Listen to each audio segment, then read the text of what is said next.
Thanks for joining me today, Nerd Squad. Today we get to take a look at one of my all-time favorite villains, the Joker. And not just take a look at him, we are going to probe and ponder some of the reasons one could consider him better than the Bats. Who do you like better, Batman or Joker? I obviously am a huge Batman fan in general, so I love both, and a slew of other Bat family characters and Batman villains. Are you as excited for the new Joker film and Batwoman series as I am? Yay! Before we get started, let's acknowledge how awesome the Joker's look is. His suit is almost as iconic as Batman's suit, maybe even more iconic. We could actually do a top 10 list just on the different suits that he wears. And even if you disagree and think Batman is better than this villain, hopefully our list will get you a little closer to at least seeing them as equals. Alright, let's get counting.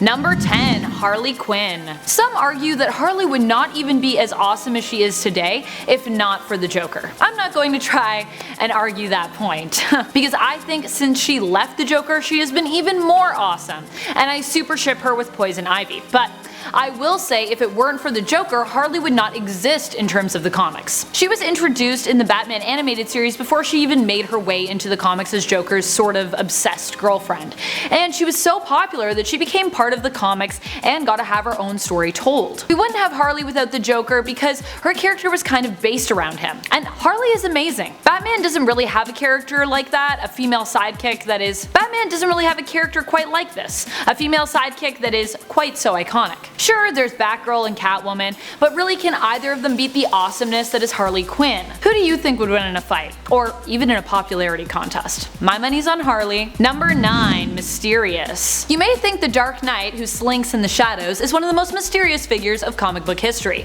but you'd be wrong. No one in the comics is more shrouded in mystery than the Joker. We don't even know where the Joker is from. We don't know who he is or why he does what he does. He has had more different versions of his backstory explored than any other character I can think of in the comics. And what's more, all of them seem valid and enjoyable. And DC will not tell us which one is the real one. They just keep changing his story. At this point, I wonder if Joker even knows his own backstory. Probably not. This mystery keeps us coming back. We want to know more. The Joker is even more of an enigma than Edward Nygma the Riddler himself. Number 8. He has a better sense of humor. Where Batman is always scowling and brooding, Joker is always laughing and jovial. He truly enjoys his twisted criminal work, and even when he loses cannot help but crack jokes and laugh. This makes him an entertaining and compelling villain. After all the whining and moaning and groaning of Batman, who often seems to trade in proper therapy for just being a vigilante, taking out his problems on Gotham's criminals, it is nice to get to wind up running into the Joker at the end of a story. When the two cross paths, you can tell that the Joker also just enjoys running into Batman, as though he were a long-lost friend or an old lover. Granted, Joker is usually just most excited to torment Batman, but still. Number 7. Committed. While Batman is often distracted from his main objective of keeping Gotham safe, Joker is never distracted. Joker is an insane criminal mastermind who is always able to keep his eye on the prize. While it may seem like some of his plots distract him, they always seem to come back to the Batman, even when you think Joker may have forgotten about him. Joker can never forget the Bat, even if he wanted to. Which he doesn't. He puts his goal of destroying Batman above everything else in his life. Ergo, when it comes to commitment, he is leagues ahead of Batman, who is constantly distracted by romantic partners, his Bat family, and his alter ego, Bruce Wayne. Number 6. The White Knight series. This series sees us explore a slightly different version of the Batman vs. Joker storyline. Although this series is not considered to be canon within the main continuity of DC, the characters of the Joker and Batman from within the series are quite similar to their main continuity counterparts. In this story, the Joker is named Jack Napier, a reference to Jack Nicholson's character, who also was revealed to have the same name. How many different true identities has the Joker had in comics throughout the years? A lot. In this story, Joker is able to regain his sanity after being badly beaten by Batman, and sees that the Batman is obsessive and needs to be stopped. Not far off from the main continuity Joker, who believes that Batman is actually blinded by his beliefs as to how reality is, and that they are both similar. Two sides of one coin. We see Jack go up against the new Neo Joker while trying to catch and convict Batman. He also confesses his true love for Harley Quinn, and the two get married while he is sane. Seeing this parallel version of himself do so much good gives me hope that the Joker really could have it within him to be an even better superhero than Batman can. Number 5. Dark Knight and Heath Ledger. In the 2008 film Dark Knight, we struggle to see Batman rise up as a vigilante in a world riddled by criminal injustice and filled with crime. But is it really? The Joker is presented as the antagonist, but is he really? It seems like he is more successful of ridding Gotham of crime than even Batman himself in this film.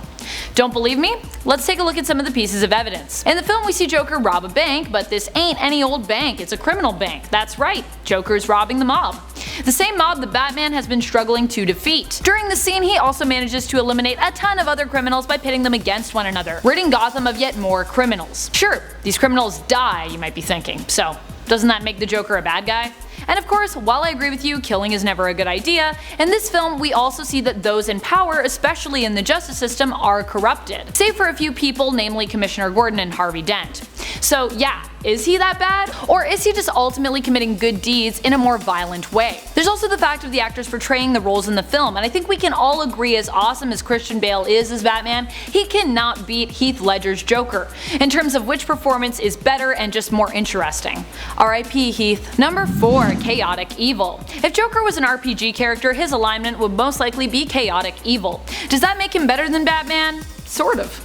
I would argue that the Joker is actually more in tune with the chaotic nature of the universe. Sure, he sees it in a more pessimistic and villainous light, but to get dark here for a minute, he's kind of right. The world is villainous and we should be pessimistic. The world is a dark and dangerous place, and this outlook on life allows him to know what's important and what's not. Spoiler alert, to the Joker, not much is important. But ultimately, that is what life is about, a series of events that ultimately don't really matter. His beliefs surrounding his outlook on the world make him a strong character in my mind because ultimately he's right. Hey, a lot of people wrestle with existential beliefs and nihilism for a reason. Number 3. He's smarter. While some people may argue that the Joker's plans are too impulsive to be considered well thought through, or even to be considered at times logical, the Joker has also demonstrated a pretty good aptitude for human psychology across all forms of media.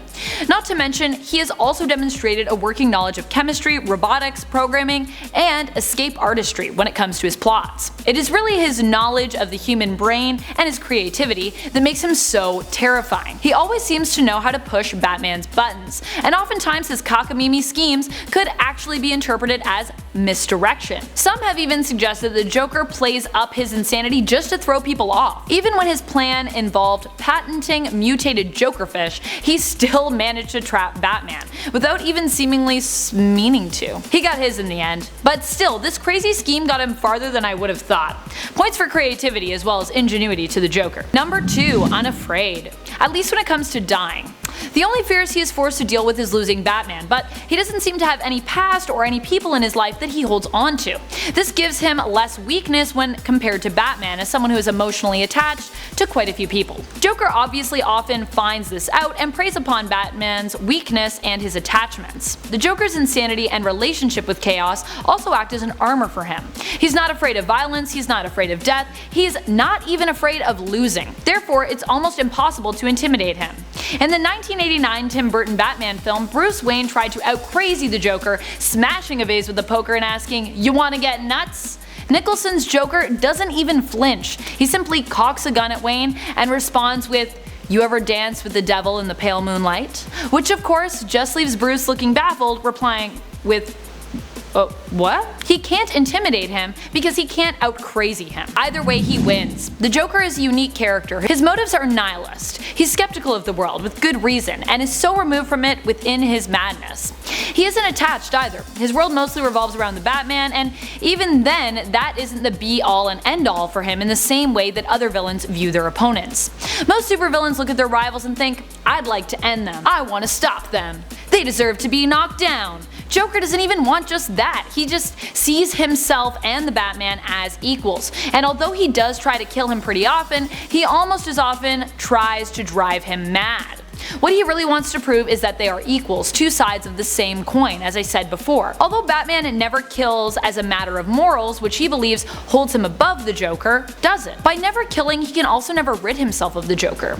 But that is a lose-lose, because even if he kills the Joker proves his point and still wins. Just look at even what the thought of a dead Joker did to the Batman in the DC series Batman Damned. It made him crazy.